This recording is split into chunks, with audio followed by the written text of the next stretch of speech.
목소리 하나에 많은 하모니를 가진 가수 최백호 씨. 낭만 가객으로 불리기도 하는데요. 그의 젊은 시절은 낭만보다는 오히려 한이 많았습니다. 기구하다고 해도 이렇게 기구할 수가 있을까요? 1950년 부산 기장군에서 태어났는데 최백호 씨의 집안이 화제를 모으기도 했죠. 최백호 씨의 아버지 최원봉 씨는 독립운동가이자 대한민국 2대 국회의원을 지낸 바 있습니다. 그런데 최백호 씨가 태어난 지 얼마 안 돼 비극적인 사건이 터지죠.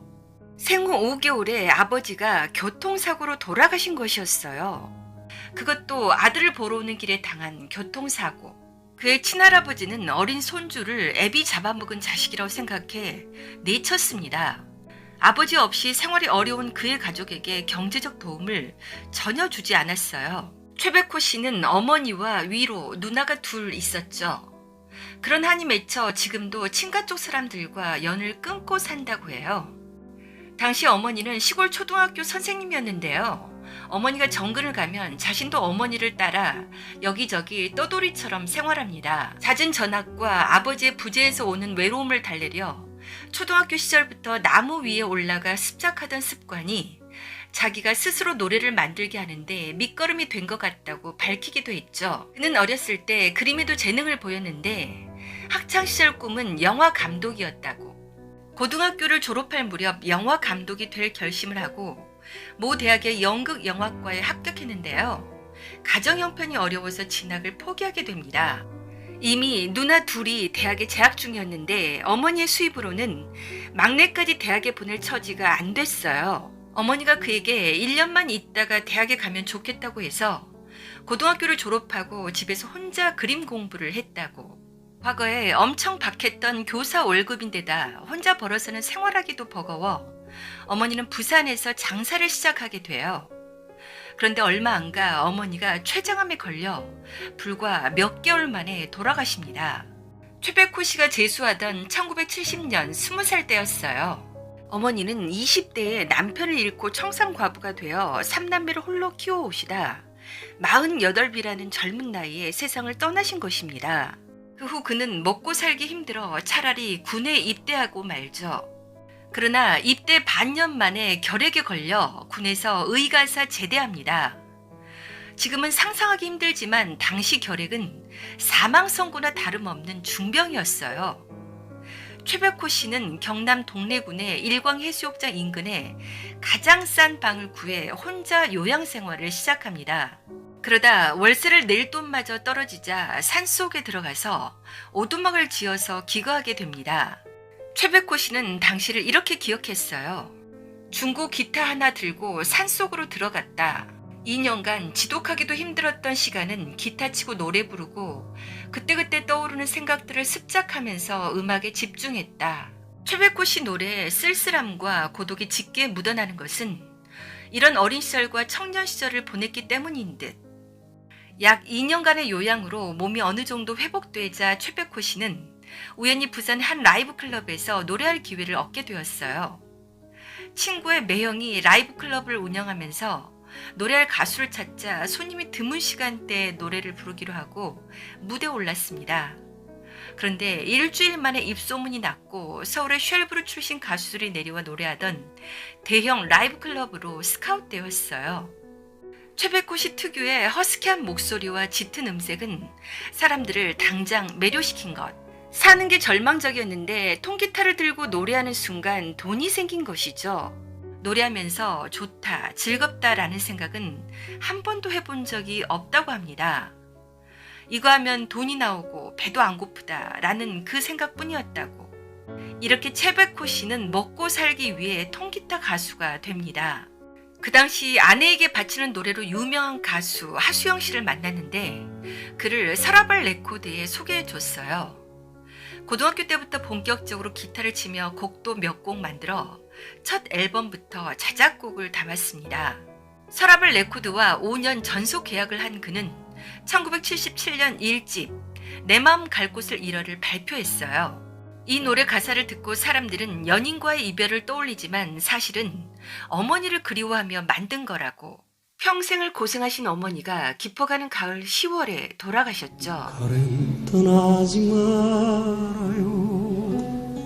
어머니를 떠올리며 쓴 이 3호 곡으로 MBC에서 신인상을 받는 등 바로 인기 반열에 올랐습니다.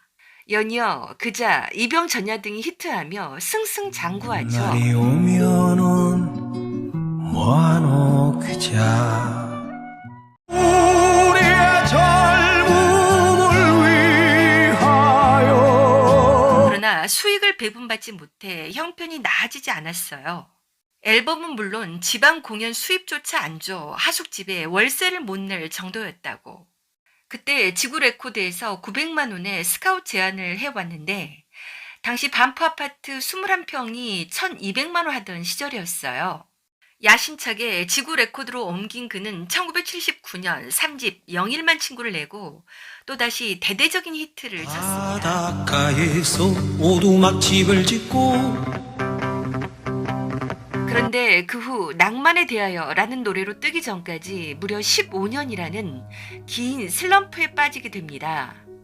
완전히 잊혀진 가수도 아니고 그렇다고 사람들이 많이 찾는 가수도 아니었어요. 야심차게 내놓은 앨범이 외면을 받으며 생계를 위해 밤무대를 전전하며 살아갑니다. 그런 와중에 만난 사람이 당시 최고의 여배우 중 한 명이었던 김자옥 씨. 그는 아직도 앞날이 불투명한 신인급 가수였을 뿐인데 낭만 제일주의자였던 김자옥 씨는 그와 사랑에 빠져 1980년 결혼을 감행합니다. 하지만 3년 만에 이혼하고 말죠. 김자옥 씨와의 이혼 사유는 공개되지 않았어요. 김자옥 씨는 결혼과 동시에 연예계를 은퇴하면서 연예계 생활을 청산하는 듯 했지만 1년여 만에 다시 나와 활동을 재개하면서 이 과정에서 두 사람 사이의 갈등을 짐작할 수 있습니다. 이 당시 나온 노래가 바로 고독이죠. 외로이 날아가네 나의 고독은. 최백호 씨, 김자옥 씨 두 사람 모두 각각 다른 상대방과 그 다음 해에 재혼합니다. 김자옥 씨는 이번에도 가수였는데 바로 오승근 씨. 최백호 씨의 부인 손소인 씨는 재혼할 당시 콘트라베이스 전공 학생으로 알려져 있었는데요. 처갓집에서 반대가 심했다고 하죠. 결혼식에 장인어른이 참석하지 않았을 정도. 손소인 씨의 본가는 미국에 있는 것으로 전해집니다. 최백호 씨는 재혼하고 나서도 굉장히 힘들었다고 해요. 돈을 거의 못 벌었다고. 그는 술집에서 노래하는 게 지치더라며 마침 지인이 미국행을 제안해서 한 달 만에 짐을 꾸려 가족과 떠난 게 1990년이라고 기억했습니다. 두 번째 결혼 이후에도 별다른 빛을 못 보던 최백호 씨는 결국 미국으로 갑니다. 미국 이민을 가서 한인방송국 라디오 DJ로 활동. 그때 미국 처가의 도움을 많이 받은 것으로 전해져요. 그러나 한인방송국이 문을 닫게 되고 그곳의 삶도 녹록치 않게 되자 1992년 귀국합니다. 1994년 낭만에 대하여 노래로 다시 활동 시작. 처음에는 별로 뜨지 못했는데 드라마 작가 김수현 씨가 우연히 차를 타고 가다가 이 노래를 듣게 되었는데요. 드라마 목욕탕집 남자들에서 장용 씨가 이 노래를 흥얼거리게 했고 1년 반가량 후 폭발적인 반응을 보입니다. 구준비 내리는 날 그야말로의 날식 다방에 앉아. 이후 그는 낭만이라는 키워드를 꽉 쥐인 가수로 부각되며 그의 진가를 제대로 인정받기 시작해 지금까지 활발한 활동을 하고 있습니다. 그가 고난을 뚫고 살아남은 진짜 이유는 과연 무엇이었을까요?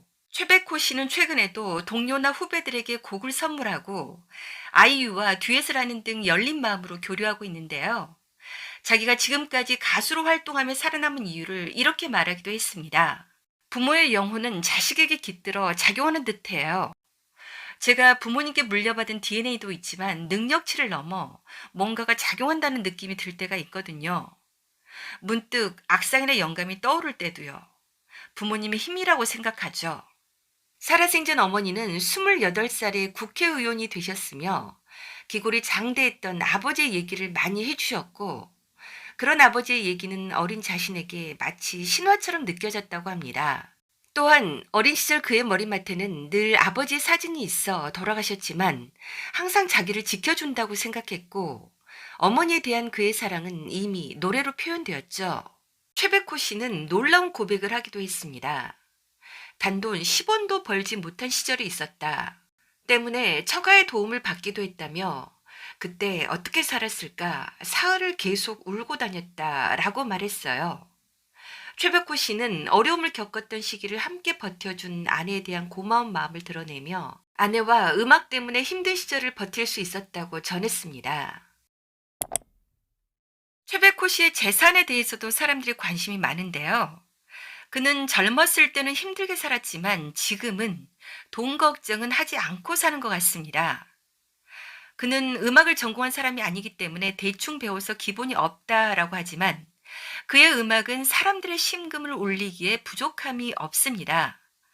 또한 작사, 작곡, 노래까지 다 하기 때문에 저작권료가 어마어마하다고. 최백호 씨는 저작권료를 많이 받는다며 어떤 면에서는 아무런 노력 없이 나오는 돈이라고. 많은 액수를 받는 것에 항상 미안하고 죄송한 마음이라고 언급하기도 했습니다. 2008년부터 지금까지 SBS 러브 FM에서 밤 10시부터 12시대에 최백호의 낭만시대라는 프로그램을 진행하고 있어요. 공교롭게도 낭만시대에 이어 방송되는 기분 좋은 밤의 DJ는 김자옥 씨의 막내 동생인 그의 전 막내 처남 김태욱 아나운서였습니다. 안타깝게도 김태욱 씨도 고인이 되었죠. 가수 김호중 씨가 자신의 롤모델이 최백호 씨라고 밝히기도 했는데요. 최백호 씨는 70살이 넘어서 목 상태가 최고점에 다다랐다고 해요. 젊었을 때보다 폐활량이 더 커졌다고. 세상에 요즘 부르는 낭만에 대하여가 발표 당시보다 두세 끼 높다는 걸 알고 사람들이 경악했죠. 2019년 이러다 세상을 하직하겠다 할 정도로 많이 아파서 몸무게가 무려 10kg나 빠졌다고 하고 전국 투어 도중 쓰러지기도 했다고. 물을 잘못 마셔 체해서. 그 정도로 체력이 약했는데 보컬은 최고점인 상태. 참으로 놀라운데요. 노래는 계속하겠다고 합니다. 요즘 예술가라는 말로도 모자라다는 평가를 받고 있는 최백호 씨가 건강하게 오래오래 좋은 음악 많이 들려주시기 바랄게요.